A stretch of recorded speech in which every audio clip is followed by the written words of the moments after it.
आज 2 वर्षों के बाद कोविड की वजह से हम लोग यहाँ उपस्थित हुए हैं 2 साल के बाद। ये बहुत ही खुशी का दिन है। ये सच है कि कोविड की वजह से 2 साल तक न सिर्फ हमारे राज्य में बल्कि पूरे देश में और पूरी दुनिया में काम बाधित रहा, लेकिन उसके बाद पिछले 1 साल में जितनी तेजी से माननीय मुख्यमंत्री जी ने माननीय विश्वगुरु शिबू सोरेन जी के दिशा निर्देश पर जिस तरह से काम किया, ये पूरे देश के लिए मिसाल बन गया है। इतने कम समय में आपने देखा होगा कि ढेर सारी योजनाओं को लेकर उन्होंने काम करना शुरू किया। सरकार आपके द्वार कार्यक्रम के माध्यम से उन इलाकों में वो गए, सरकारी अधिकारीगण जिनके दफ्तर का चक्कर लगा लगा कर पिछली सरकारों में आपके चप्पल घिस गए थे, वो अधिकारीगण आपके द्वार पर आए, आपके पंचायत में, आपके प्रखंड में, और उन्होंने आपके आवेदनों का निष्पादन किया। लाखों आवेदनों का निष्पादन हुआ। सावित्रीबाई फुले किशोरी समृद्धि योजना 40,000 रुपए किशोरियों के आगे की पढ़ाई के लिए।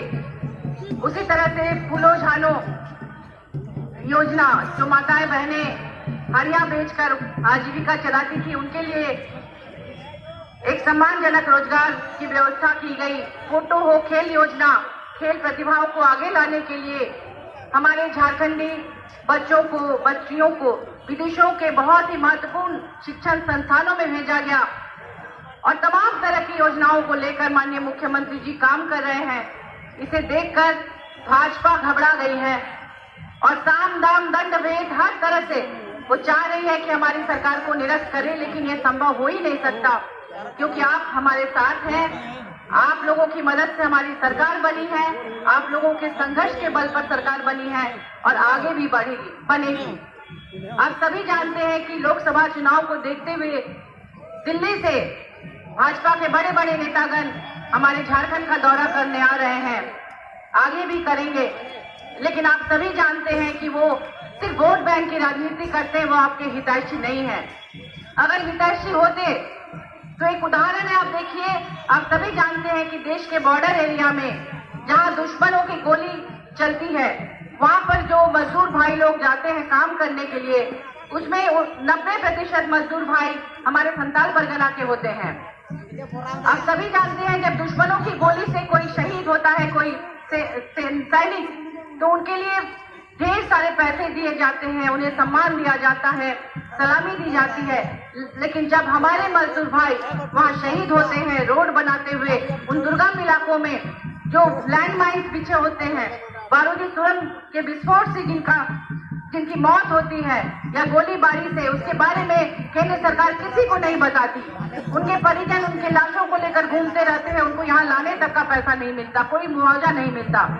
माननीय मुख्यमंत्री जी ने बार बार पत्र लिखा केंद्र सरकार को, लेकिन आज तक उन्होंने उनके लिए कुछ नहीं किया।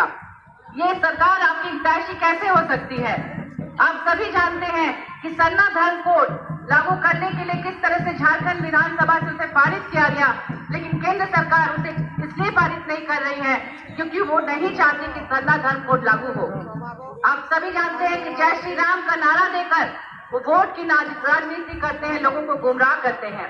यदि सरना धर्म कोड लागू हो जाएगा तो निश्चित रूप से कोई जय श्री राम का नारा नहीं लगाएगा और उन्हें वोट नहीं मिलेगी। इसलिए साथियों, उन कभी भी नहीं चाहेंगे कि सरना धर्म कोड लागू हो। 1932 के खतियान पर आधारित नियोजन नीति को भी वो लागू नहीं करेंगे। यहाँ पर जो माननीय राज्यपाल हैं, बार बार वो केंद्र सरकार के इशारे पर हमारी सरकार को परेशान कर रहे हैं। बार बार ईडी के माध्यम से केंद्र सरकार यहाँ हमारी सरकार को गिराने की कोशिश कर रही है, षड्यंत्र कर रही है, लेकिन वो कभी कामयाब नहीं होंगे। और आपने देखा ही होगा कि ईडी के माध्यम से जब वो परेशान करना शुरू किए तो उनके तार उनकी सरकार से ही जाकर जुड़ा। कई लोग उस समय के ही जो उन्होंने घोटाले किए थे वो सामने आ गया, तो अब थोड़ा शांत हो गए हैं। तो भाई और बहनों, आप लोगों से यही अनुरोध है कि केंद्र सरकार यहाँ निश्चित रूप से यहाँ अपने नेताओं को भेजेगी आपके बीच, लेकिन आप सभी जानते हैं कि हमारी सरकार ही आपके लिए कुछ कर सकती है। आप गुमराह ना हो और महिलाएं आगे बढ़कर आए, क्योंकि इस बार भी आप सभी जानते हैं कि हमारे यहाँ महिला वोटर की संख्या ज्यादा थी। पूरे देश में जो आंकड़े हैं उसमें भी महिलाओं की संख्या ज्यादा है पुरुषों की तुलना में। आपको आगे आना होगा और अपनी सरकार को बचाना होगा। और हमारे माननीय मुख्यमंत्री जी आने वाले समय में भी झारखंड का विकास करेंगे। कुछ दिन पहले आपने उनका स्टेटमेंट सुना ही होगा।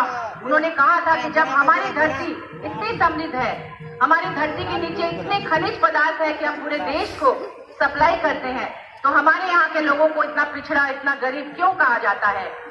तो साथियों, अब समय आ गया है कि आप माननीय मुख्यमंत्री जी का साथ दें, हमारी सरकार का साथ दें और न सिर्फ हमारे इस राज्य में बल्कि पूरे देश और दुनिया में झारखंड को सबसे समृद्ध राज्य बनाने में सहयोग दें।